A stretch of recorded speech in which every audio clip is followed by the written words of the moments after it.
was 2007. My parents were down in the south of France on holiday, and it was my father's birthday.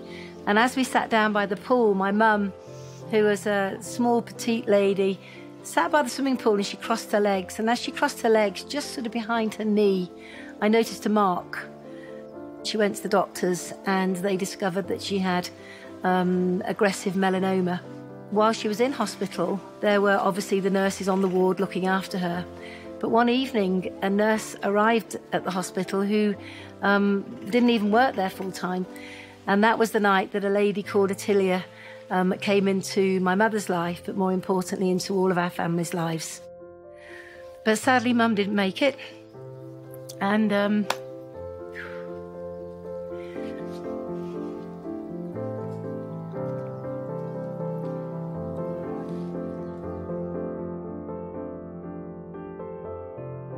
during my mum's time in hospital, Attilia actually didn't just do one session of looking after her. She was literally in there every day. In fact, she was in there looking after Mum even when her hours had finished. It was quite incredible, this bond that we saw happening right between our very eyes. And I have to tell you that Attilia was not from the UK. She was from Malawi. And my mum was so interested in her life, her culture, and even why she was in the UK. And Attilia shared her story that she was in the UK to follow her nursing career, but like so many African mothers, to send money back home for the family. Mum was really interested about Attilia's village and what it was like to live in this little tiny country of Malawi. Typical of my mum, I guess, she said to Attilia, I'd love to help you, you know, what is it you need in your village, what's important to you? And Attilia told her about the fact that there was no water. They were collecting water from the river, a river that was used for washing the clothes in, washing people in, the animals were drinking in it. You can imagine the state of the water. I was appalled. I remember going in to see Mum and she was really excited. And I said, what's happened? And she said, I'm going to raise the money to help build a water well. And from a hospital bed, literally over one weekend, she raised enough money. She asked me before she passed away if I would actually come to the village and officially give the water well to the villagers with her thanks for Attilia being such an angel in her life. And I think it was while I was here that I began to realise there was more than just a need for water.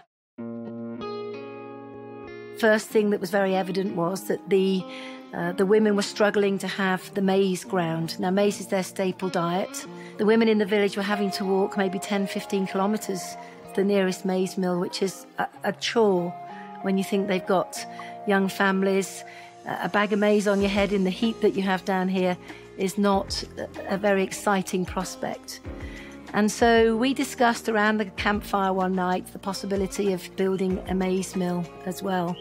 And I guess we're really blessed in many ways because a lot of our team, a lot of the people that we work with, many of them knew my mum.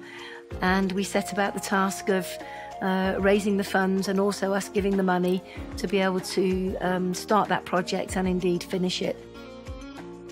There was one time that I was here and we were sitting on the steps of Attilia's and Chris's house, and it was just going dusk.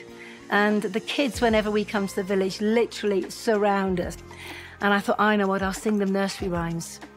And I sang the first line of a well-known nursery rhyme. And to my utter amazement, they sang it back to me.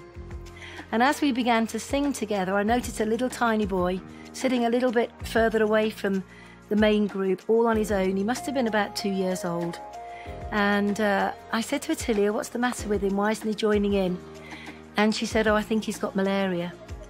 And I said, what can we do about that? And she said, nothing. There's no medical centre here. There's no clinic.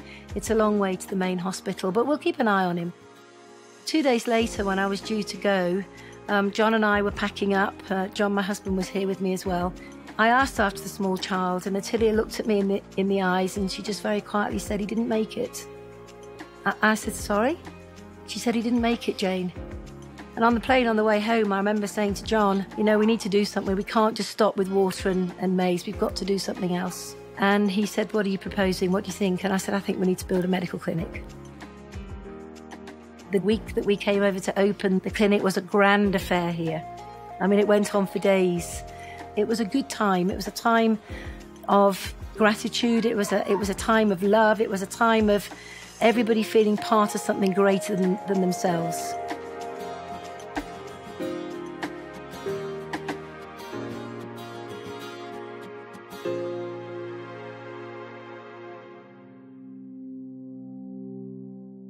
Attilia really loved my mum and cared for her in many, many ways, such as bringing her a glass of water when she needed it.